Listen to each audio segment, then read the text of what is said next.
I remember the first time she looked at me for too long. It wasn't anything dramatic, no sudden kiss, no scandalous touch.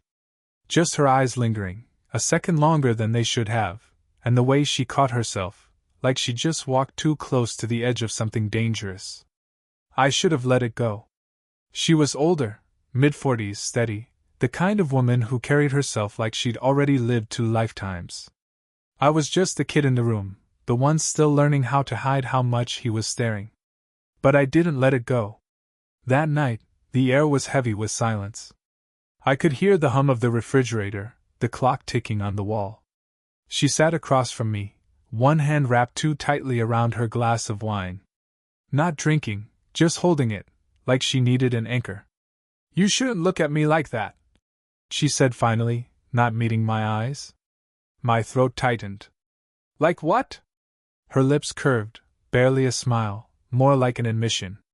"Like you're waiting for me to slip." I wanted to say something back, something smooth or clever. Instead, all I managed was, "Maybe I am." She laughed under her breath, shaking her head, and that sound hooked into me deeper than it should have. Not the laugh itself, what came after. The silence. The way her laughter died too quickly, as if it betrayed something she didn't want me to hear. I leaned forward without thinking. She leaned back, just slightly, but she didn't move away. The space between us was charged, too small, too dangerous. I saw her fingers flex around the stem of the glass. Her shoulders rose, like she wanted to stand, to end this before it started.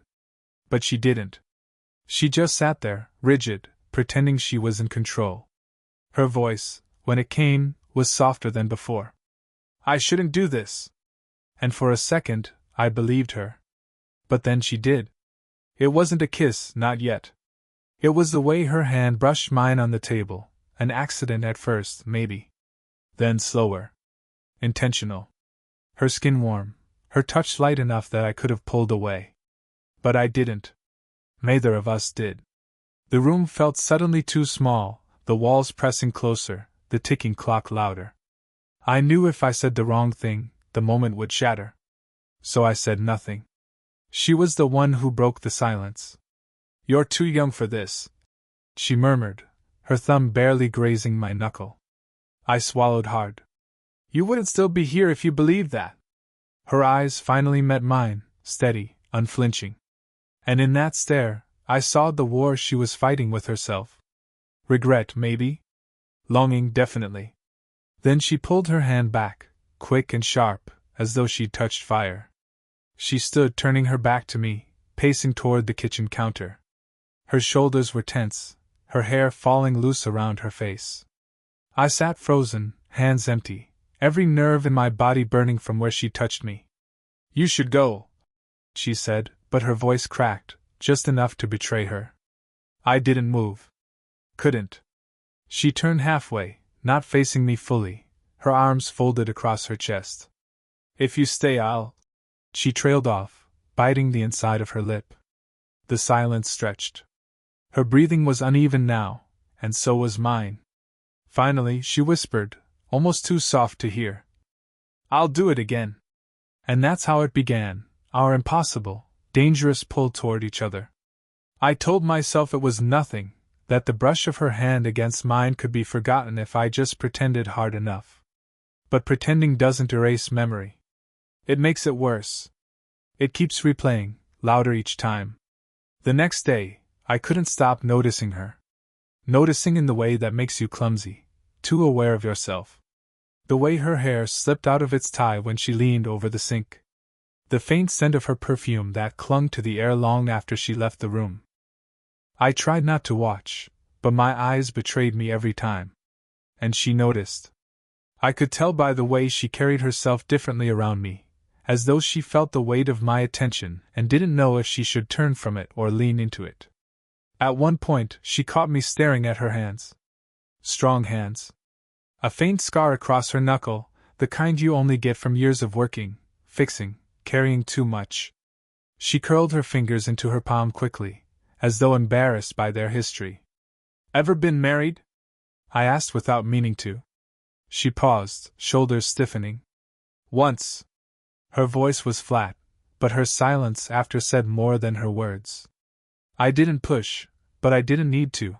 Her eyes gave her away. There was a story there, one she wasn't ready to tell. I shifted the question. Kids? Her lips pressed together, then she shook her head.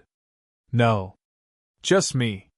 Her answer was simple, but the way she looked past me, to the window, told me the simplicity was a lie. I didn't know what I was supposed to say after that. I was 20-something, barely old enough to know what commitment really meant. She had lived long enough to regret it. The gap between us wasn't just years. It was everything. But the more I saw her hesitation, the more I wanted to close that space. That night, we sat too close on the couch. Not touching, not really, but the cushion dipped under her weight, and the space between us shrank to something that felt charged. The TV was on, but I couldn't have told you what we were watching. I was aware only of her. The rhythm of her breathing. The faint warmth radiating off her shoulder. She shifted, crossing one leg over the other, and her knee brushed mine. I froze. She didn't move away, not right away. Then, as if catching herself, she adjusted, pulling her leg back with a sigh. You make this harder than it should be, she muttered, eyes fixed on the screen. I almost asked what, but I knew. I didn't need her to explain. Instead, I leaned slightly, close enough to feel her breath when she spoke again. People wouldn't understand, she said. They'd see me and think I've lost my mind. Think you're some mistake I couldn't resist. Her words cut sharper than I expected, but I didn't flinch. Is that what you think? She turned her head slowly, meeting my eyes. Her lips parted, then closed again, like the truth was stuck in her throat. I think, she exhaled. I think you don't know what you're asking for.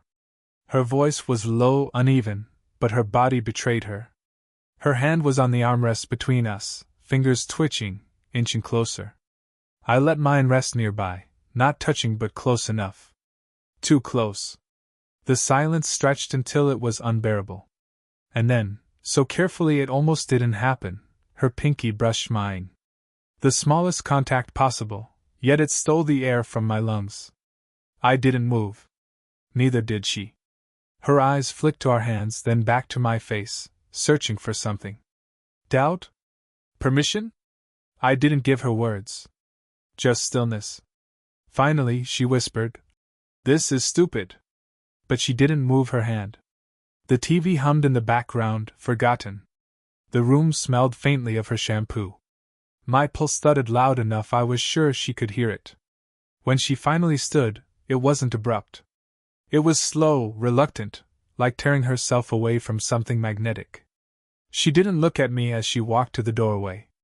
But before leaving, she stopped, one hand gripping the frame as though steadying herself. Without turning back, she said softly, "Don't make me want this." And then she was gone, leaving me staring at the space she'd left, my hand still warm from where her finger had lingered. It happened 2 nights later. We weren't supposed to be alone. A friend had stopped by, someone she knew well, someone who'd never think to question why I was there. We sat in the living room, drinks half finished, the conversation drifting between safe topics, work, the weather, the kind of small talk that fills the silence. But then the doorbell rang again. Another neighbor. A quick errand. They both went to the kitchen to grab something, and for a moment it was just her and me, standing too close in the narrow hallway. Her shoulder brushed mine as she reached for the drawer. My pulse stuttered. "You shouldn't look at me like that," she whispered, almost identical to the first time, but softer now, more fragile.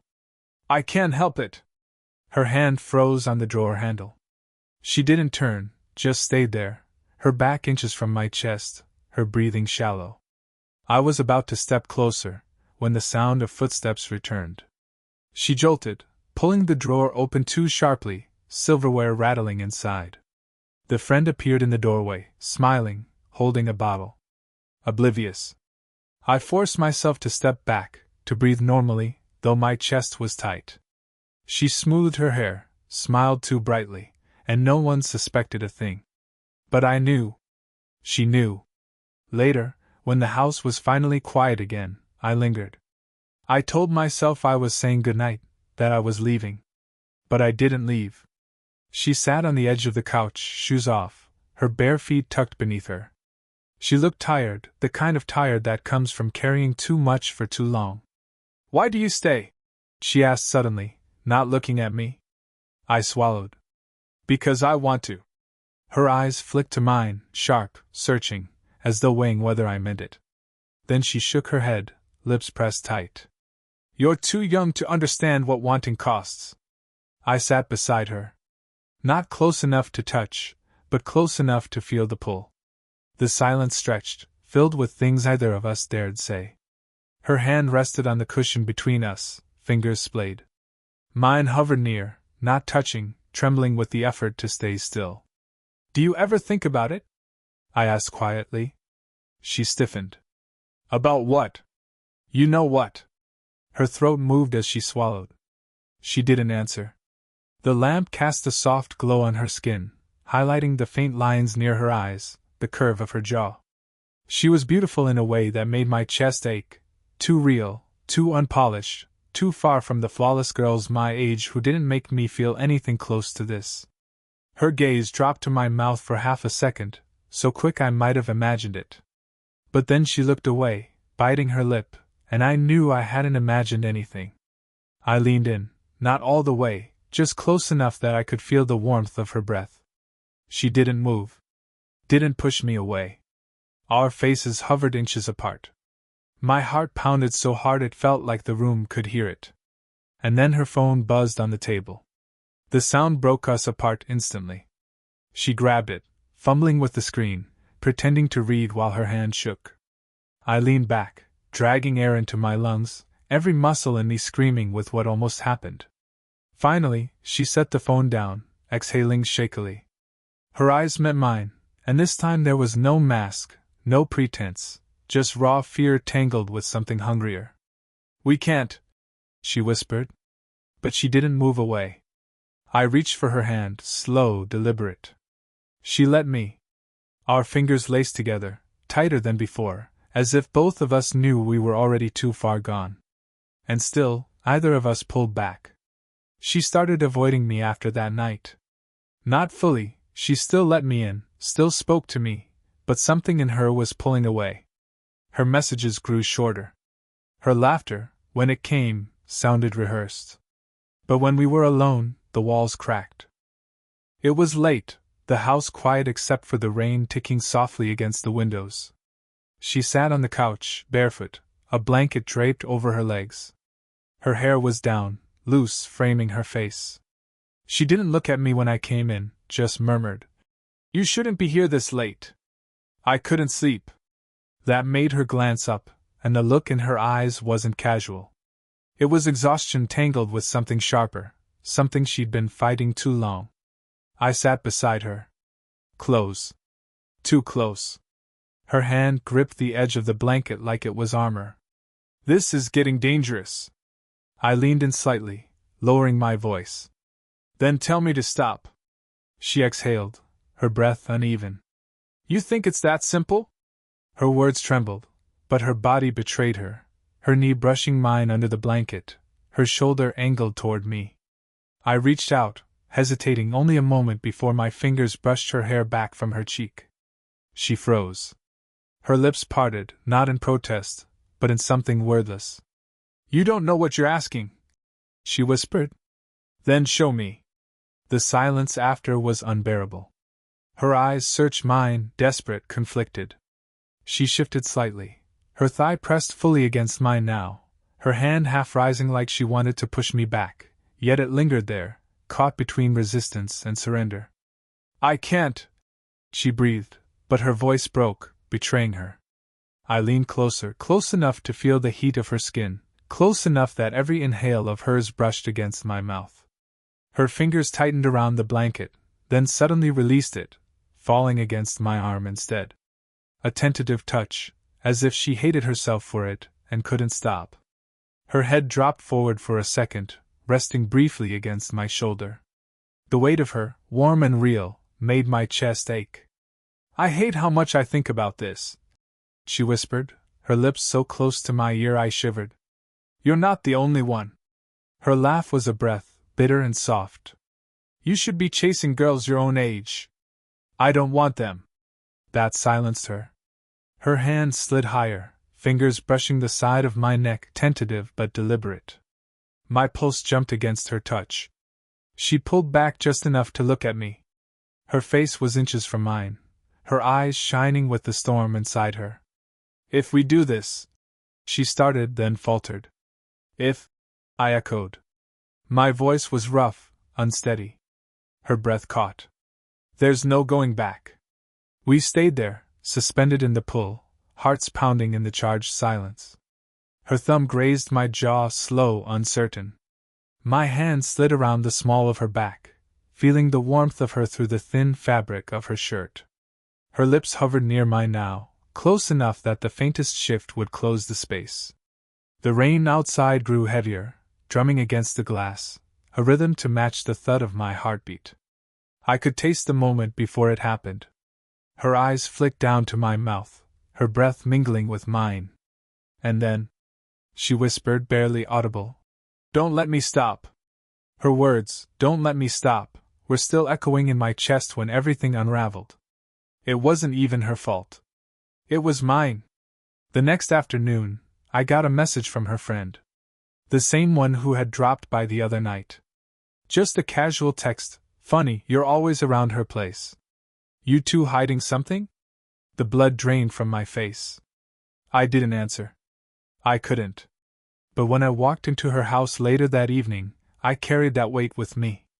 She noticed instantly. She was good at reading silences, maybe too good. She looked up from the kitchen counter, where she was slicing vegetables, and narrowed her eyes. "Something's wrong." I hesitated too long. Her hand stilled on the knife. "What is it?" I swallowed hard. "Your friend, she asked me something." Her posture stiffened. She didn't blink. "What did she ask?" "That maybe we're more than what we say." The air in the room thickened. She set the knife down carefully, both hands braced on the counter. For a long time she didn't move, didn't breathe. Finally, she exhaled through her nose, sharp and controlled. "And what did you say?" "Nothing," I said quickly. "I ignored it." She turned then, leaning against the counter, her arms crossed tight over her chest. But her eyes weren't angry, they were wide with something closer to fear. "People will talk," she whispered. "They already are," I admitted. Her lips parted, but no sound came out. She rubbed her forehead with the heel of her hand, pacing away from me, then back again.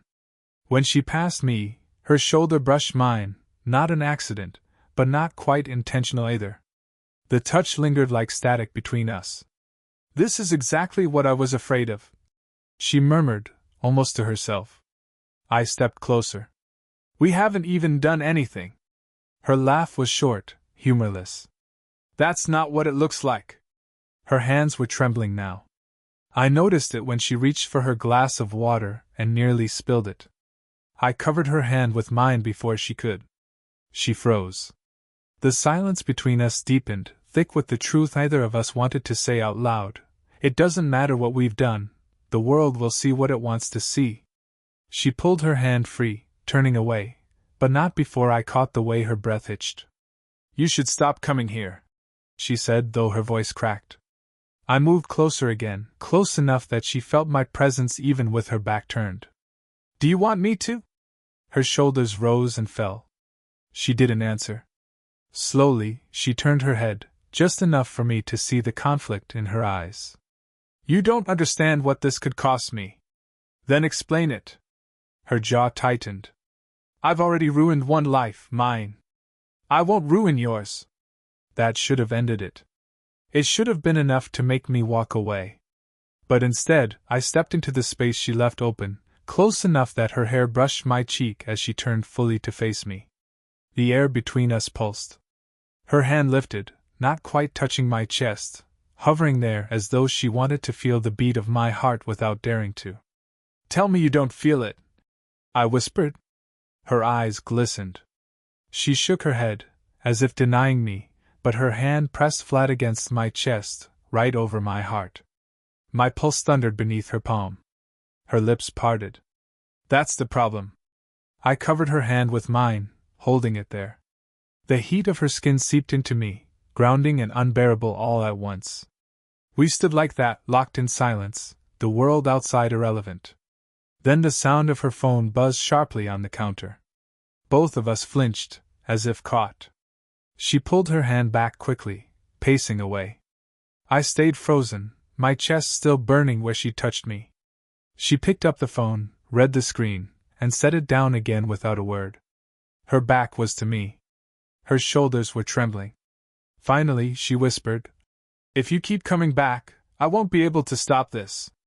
I stepped toward her, my voice low, steady. "Then maybe you shouldn't." Her body stiffened at my words. Slowly, she turned, her face pale, her eyes dark with something rawer than fear. And for the first time, she didn't say no. The storm outside had quieted, but inside her living room the air felt heavier than ever. She stood by the window, her arms wrapped around herself, staring at the dark street like it could give her answers. I stayed by the couch, torn between leaving and crossing the space that separated us. My chest ached with the weight of everything unsaid. Finally, I broke the silence. "You can tell me to go, and I will." Her shoulders tensed. She turned slowly, her eyes locking on mine. "That's the thing," she whispered. "I don't want to." The honesty in her voice hit me harder than anything before. I moved toward her, slow, careful, as if the floor might crack beneath me. She didn't step back. When I reached her, the space between us was barely a breath. Her eyes flicked to my mouth, then away. Her hands twisted in the fabric of her sweater. "This is reckless," she said, though her voice was faint, already betraying her. "Maybe," I answered. My voice was low, rough. "But it's real." I raised a hand, hesitated, then brushed a strand of hair away from her face. My fingers lingered at her temple, tracing down the line of her cheek. Her eyes fluttered closed for just a second, her breath catching. When she opened them, they were shining with something unguarded, raw. "You're too young," she said again, but softer this time, like the words were losing their power. "Then stop me," I whispered. She didn't. Instead, she leaned into my hand, her body swaying closer until her forehead nearly touched mine. The warmth of her, the tremor in her breath, the way her hand lifted to my chest, all of it pulled me under. Our lips hovered a heartbeat apart. I could feel the tension coiled in her, the war still raging. "I've spent years convincing myself I don't need this," she murmured, her voice breaking. "That I don't need anyone." I pressed closer, my words a whisper against her mouth. "Then let yourself want it. Just this once." She closed her eyes, exhaling like the fight in her had finally run out. And then she kissed me. It wasn't gentle, not at first. It was desperate, messy, as if both of us were afraid it would be taken away if we didn't claim it now. Her hands gripped my shoulders, pulling me closer, while mine slid to the small of her back, anchoring her against me. The world outside disappeared. The only thing that existed was the press of her lips, the tremble in her hands, the heat of her body against mine. When we finally broke apart, gasping, our foreheads stayed pressed together. Her eyes searched mine, wide, vulnerable, as though she was bracing for regret. But none came. Instead, she let out a shaky laugh, half disbelieving. "I told myself I wouldn't." I smiled faintly, brushing my thumb over her jaw. "You told yourself a lot of things." For a moment we stood in silence, holding each other in the aftermath of what couldn't be undone. The fear was still there, the risk, the weight of what people would say, but underneath it, something stronger had taken root. She looked at me with a clarity I hadn't seen before. "Now you know," she said softly. "This isn't a game for me." "I know," I answered. "It isn't for me either." The truth settled between us, undeniable and steady. We weren't safe. We weren't careful. But we were finally honest, with each other, and with ourselves. And that changed everything.